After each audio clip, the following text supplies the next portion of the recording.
اطلب دلوقتي بطاقة ميم مرسول. بطاقة ميم مرسول بالنسبة لميم طبعا هي بطاقة من البطاقات الائتمانية الجيدة اللي تقدر تطلبها، وطبعا هتديك خصومات على ابلكيشن مرسول. البطاقات الائتمانية من ميم، وهنتكلم بوجه الخصوص عن بطاقة ميم البريطانية وميم مرسول.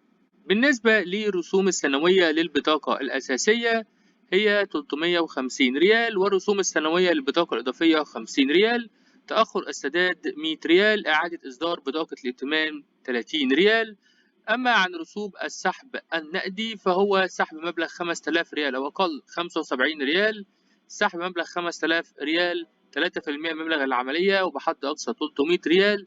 رسوم الاعتراض على البطاقة الائتمانية في حال كان اعتراض خاطئ 50 ريال. استفسار عن الرصيد من خلال الصراف الآلي مجانا. نسبة تحويل العملة 2.5%. بالنسبة لبطاقة ميم الائتمانية كمان بالنسبة هي رسوم سنوية، لا توجد رسوم للسنة الأولى. وكمان لو انت هتستخدم البطاقة مدى الحياة رسوم سنوية في حالة لو انت استخدمتها لحوالي 24,000 ريال سعودي سنويا أو بما يعادل 2000 ريال شهريا. يعني لو صرفت بالبطاقة 2000 ريال شهريا فانت مش هتدفع أي رسوم على البطاقة. كمان يحق المصرف ميم الرقمية إلغاء البطاقة الائتمانية إذا لا يتم تفعيلها خلال 90 يوم. مميزات بطاقة ميم مرسوم الائتمانية: أول حاجة هتحصل على 1.5 نقطة كاش باك في محفظة مرسول لكل 100 ريال هتنفقه على جميع مشترياتك في تطبيق مرسول. 1.5 نقطة كاش باك في محفظة مرسول برضو لكل 100 ريال تنفقها على جميع المشتريات الدولية عامة. كمان نقطة كاش باك في محفظة مرسول لكل 100 ريال تنفقها على المشتريات المحلية، وخصم 99% على رسوم التوصيل لعمليتين في كل شهر داخل تطبيق مرسول. وسيتم إنشاء كوبونات التوصيل لهذه استخدام الأول لبطاقة ميم مرسول الائتمانية على تطبيق مرسول. كمان بالنسبة لبرنامج ميم أسهل، حيث يمكنك تحويل جميع المشتريات إلى خطط تقسيط تبدأ من صفر. كمان من المميزات الدخول إلى أكثر من 25 صالة مطار، وعروض وخصومات مميزة للبطاقة الائتمانية، وحماية المشتري، وخدمة مدى باي، وخدمة اتصال قريب المدى عن طريق نقاط البيع، وخدمة أبل باي، وضع الأمان للتحكم الكلي، ومعدل النسبة السنوية 35.7%. أما عن بطاقة ميم مرسول مدى يبقى احنا في عندنا بطاقتين: بطاقة مرسول الائتمانية وبطاقة مرسول مدى، عشان تبقى عارف الفرق.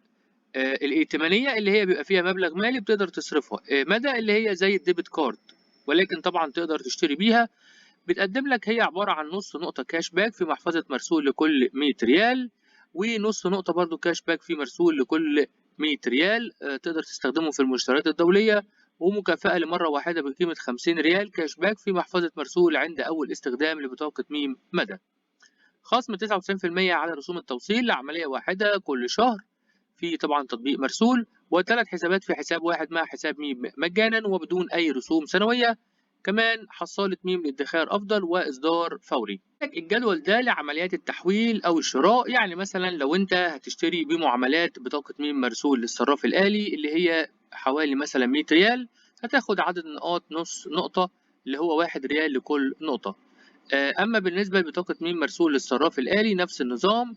بطاقة ميم مرسول الائتمانية بتحصل على كل 100 ريال مشتريات على 1.5 نقطة. شروط الحصول على بطاقات ميم مرسول الائتمانية ومدى: بالنسبة لبطاقات ميم مرسول مدى للعملاء الحاليين أو التسجيل عبر تطبيق مرسول والتقديم بطلب بطاقة جديدة.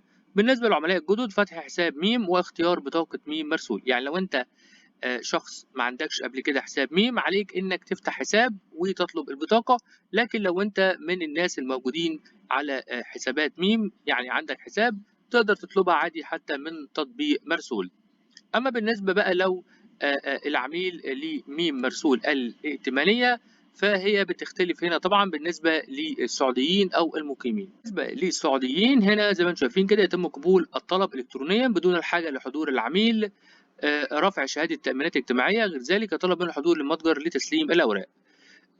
بالنسبة للمقيمين يتم القبول الطلب إلكترونيا بدون الحاجة برضو لحضور العميل ورفع شهادات التأمينات الاجتماعية، غير ذلك طلب من الحضور للمتجر لتسليم الأوراق. يبقى أنت بتقدر تقدم عادي من خلال النت أو أونلاين وتحصل على البطاقة، فقط لازم طبعا وأنت بتروح تحضر تستلم الأوراق بتقدر إن أنت لازم تروح تستلم من هناك البطاقة. يتطلب فتح حساب في ميم، برضو نفس النظام للمقيمين والسعوديين. الحد الأدنى لازم يكون 18 عام للمقيمين والسعوديين. العمر الأقصى للقبول هو موظف حاطط تعاقد 70 عام للموظفين وللمتقاعدين. الحد الأدنى لراتب الريال السعودي بالنسبة للقطاع الحكومي 2000 ريال، والمتقاعد 1900 ريال. أما بالنسبة للمقيم لازم يكون الحد الأدنى 7500 ريال للحكومي وشبه حكومي، برضو بالنسبة لقطاع خاص. الحد الأدنى لفترة توظيف شهر بالنسبة للسعودي و3 أشهر بالنسبة للمقيم. الحد الأدنى لتاريخ عملية في سنة، لا يوجد حد أدنى بالنسبة للاثنين. الحد الأدنى لرصيد البطاقة 2000 ريال للمقيم والسعودي. برضو بالنسبة التسجيل في تطبيق مرسول، يتطلب التسجيل في تطبيق مرسول بالنسبة لو انت مقيم او انت مواطن سعودي. الاهم بقى ازاي اقدر احصل على البطاقة؟ بتحمل تطبيق ميم وتطبيق مرسول، وبتقدم طلبك للحصول على بطاقة ميم مرسول عبر تطبيق ميم وتفعيلها عن طريق تطبيق ميم. وتأكد أن رقم الهاتف مرتبط ميم الخاص بك مسجل تحت اسمك، ويجب استخدام نفس رقم الهاتف في حال حساب مرسول الخاص بك. يبقى كده عرفنا ازاي نقدر نحصل على البطاقة. دي كل حاجة خاصة ببطاقات ميم مدى من مرسول، وبطاقات ميم برضو مرسول الائتمانية. طبعا في نهاية الفيديو ما تنساش تعمل سبسكرايب وتفعل زر الجرس، واشوفكم على خير في فيديو جديد. مع السلامة.